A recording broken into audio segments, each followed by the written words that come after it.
On ne contracte pas. On ne contracte pas. On ne contracte pas. On n'entre pas en contrat avec vous. Je n'appartiens plus à l'entreprise République Française Présidence. Vous avez sans doute déjà vu cette vidéo. En avril 2024, elle avait fait le tour des réseaux sociaux. On peut y voir Pierre L., un adepte de la mouvance des citoyens souverains, refuser un contrôle routier à Esquelbecq dans le Nord. Le 1er avril 2025, il a été condamné à 5 mois de prison avec sursis par le tribunal de Dunkerque pour avoir refusé de se soumettre à un contrôle de dépistage d'alcool et de drogue et violence envers un gendarme. Je m'attendais à être condamné, je le savais pertinemment, mais j'y suis venu serein parce qu'en fait, on a des droits et les droits de l'homme de 1789 priment sur tout. Dans la vidéo de son arrestation, on l'entend répéter en boucle « On ne contracte pas ». Une phrase devenue virale et tirée directement de la mouvance des citoyens souverains. Mais c'est quoi cette théorie complotiste? En fait, selon ces adeptes, l'État français n'existerait pas en tant qu'entité publique. Il serait une entreprise de droit privé créée en 1947. Et cette entreprise nous volerait notre identité à la naissance. Pour retrouver sa liberté, il faudrait refuser l'autorité de l'État. Les citoyens souverains estiment qu'ils n'ont pas consenti à entrer en interaction avec cette entreprise. Ils ne sont pas contractants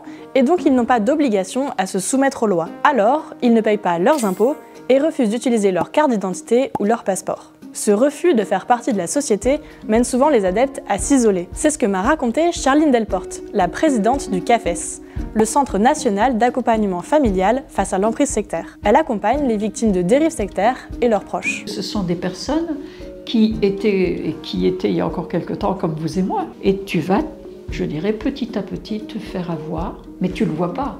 Et tu changes de comportement.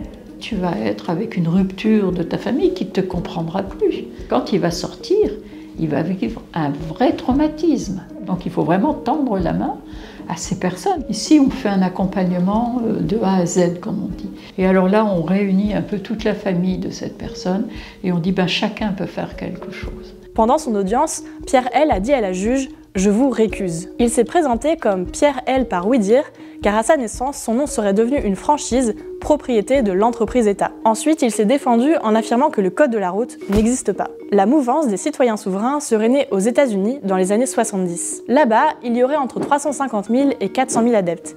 Et cette théorie serait arrivée en France il y a 10 ans. Pierre L., lui, l'a découverte sur les réseaux sociaux en 2022. Car depuis le Covid, les théories complotistes y sont de plus en plus présentes. Charline Delporte m'a expliqué que les personnes manipulées par ces théories sont victimes d'une véritable emprise. Il y a chez eux une manipulation mentale qui s'est créée, une emprise qui s'est donc forgée, et puis finalement, ce n'est pas un groupe bien constitué, ce sont des personnes qui sont sur Internet et qui se parlent ensemble. Donc ce sont des informations qu'il ne faut pas prendre non plus au premier degré, mais eux, ils prennent au premier degré. Et ça fait peur à l'autre, puisque là aussi on retrouve ça dans tous les mouvements à caractère sectaire, c'est qu'on vit sur la crainte et la peur. Donc on voit bien là aussi qu'il y a vraiment une emprise sur eux, mais ça n'est pas des gros groupes constitués.